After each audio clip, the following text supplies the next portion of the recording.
विचार और संस्कृति का मासिक समयांतर का एक महत्वपूर्ण आर्टिकल आपके सामने इस प्रकार से हम उसकी हेडिंग पढ़ते हैं, यथास्थिति के प्रति आसक्ति।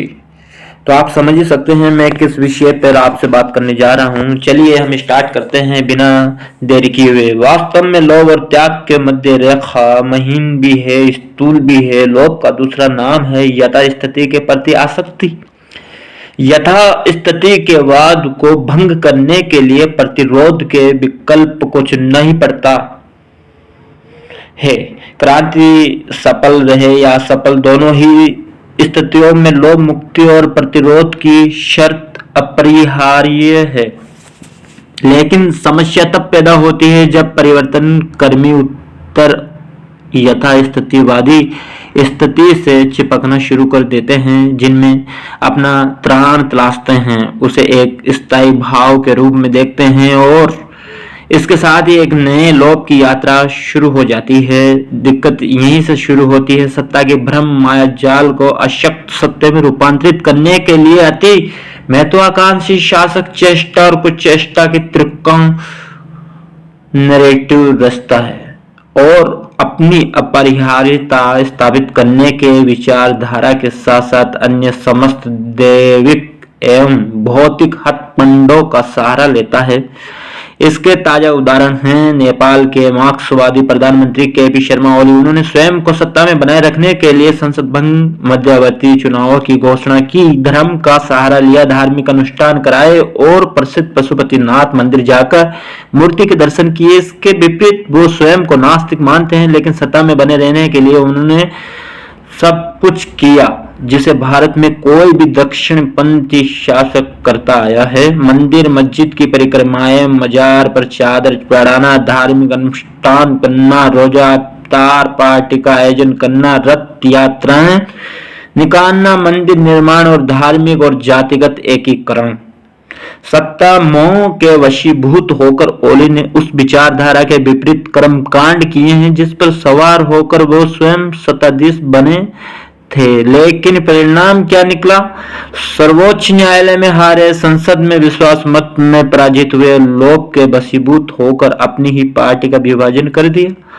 इससे लोभ कृत्यों से उनकी वैचारिक प्रतिबद्धता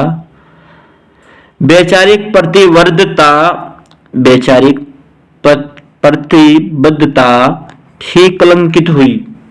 तो आप समझ सकते हैं ये आर्टिकल बहुत महत्वपूर्ण था। इसमें हम उल्टे क्रम पे चलते हैं तो कुछ इस प्रकार से आप सुनिएगा। इसके विपरीत कुछ दुर्लभ उदाहरण।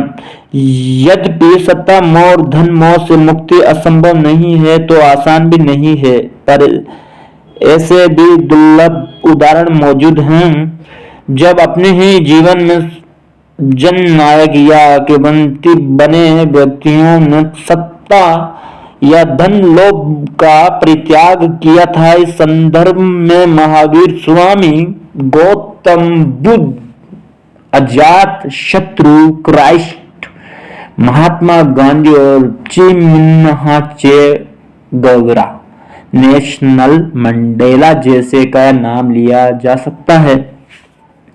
विगत काल और वर्तमान काल में लोभ त्याग के चंद नहीं अनेक उदाहरण हैं। रामायण काल के राजा जनक को विधेयी कहा गया है। राजमोह से स्पृहा या विषयांतर हो सकता है, लेकिन गीता में निष्काम कर्म, एक्टिव डिटैचमेंट की अवधारणा को सामने रखा गया है। अनासक्ति, विराग, विस्पृहता, अपरिग्रह, वैराग, उत्सर्ग, संन्यास जैसे बौद्ध लोभ मुक्ति के प्रतीक हैं। दोबारा से सुनिएगा। अनासक्ति, विराग, निस्पृहता, परिग्रह, वैराग, उत्सर्ग, संन्यास जैसे बौद्ध लोभ मुक्ति के प्रतीक हैं। इतिहास में जितने भी क्रांतिकारी प्रतिरोधी हुए हैं उन्होंने सर्वप्रथम आत्म जीवन के लोभ से मुक्ति पाई थी। यदि बिस्मिल,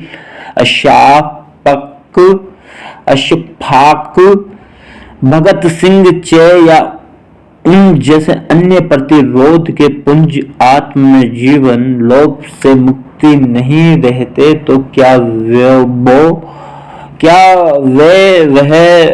वे या वो अपना जीवन उत्सर्ग कर सकते थे? सोचिएगा, जवाब दीजिएगा। मेरे ज्यादा मिसगाइड हुए शब्दों पे ना जाइएगा। मैंने कोशिश की है कि मैं साफ शुद्धिकरण के सामने आपके सामने प्रेजेंट हो पाऊं, फिर भी गलती आपके छोटे भाई से हो जाती है तो प्लीज कृपा करके माफ कर दीजिएगा। आपको आपका अदाकारा माइक के द्वारा कुछ ना कुछ लाता रहेगा। धन्यवाद साथियों। नाम का आपको जानना है तो लगे रहिए साथ। ओके, अलविदा, बाय बाय।